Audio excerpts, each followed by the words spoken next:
Қайырлы күн, құрметті математика пәні мұғалімдер және студенттер. Мен Жомарт Мұратұлы, физика-математика ғылымдарының кандидаты. TikToктағы және YouTube'тағы парақшамда күрделі математикалық есептердің шешулерін көрсетемін. Мектеп және университет математикасының барлық бөлімдерінің есептерін талдаймын. Бүгін мынадай кері тригонометриялық теңдеу арксинус аргументінде жақша x квадрат плюс x плюс 1 бөлінген тұбырасты тең, косинус жақша x квадрат плюс x плюс 1 бөлінген тұбырасты екен. Екеуі бірдей аргументтер, оған екеуінде т деп белгілейміз.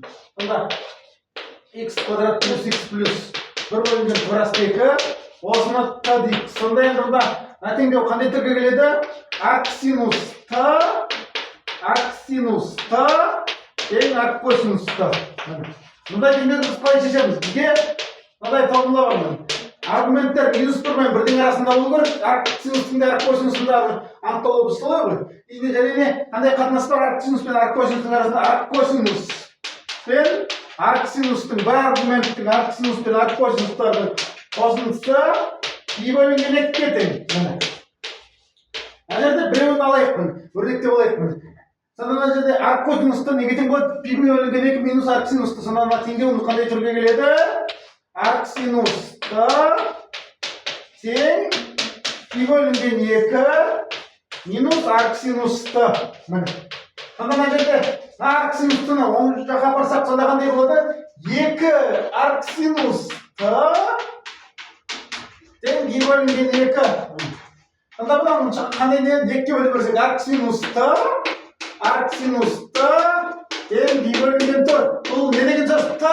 Енді санның арксинус пи бөлінген 4-ке, онда не санның өзін не синусына тең. Бұдан т тең синус пи бөлінген 4. Ол неге тең? Тұбырасты 2 бөлінген 2 немесе 1 бөлінген тұбырасты 2. Мынау екеуі де 1 бөлінген тұбырасты 2-ге тең. Ол аралыққа кіреді ғой, минус 1-ден кіші, минус 1-ден үлкен кіреді. Сонда теңдеу x-қа қайттан алады, бізге т емес, x табу керек. X плюс 1 бөлінген тұбырасты 2 тең 1 бөлінген тұбырасты 2. Әгерде алар жойылып кетеді, қандай теңдеу болады? X квадрат плюс x тең 0. Сонда әгерде x плюс 1 тең 0. Сонда 2 тұбыр шығады, x1 0-ге тең, x2 минус 1-ге тең. Міне, теңдеуіміз шештік. 0 минус 1 2 тұбыр болады.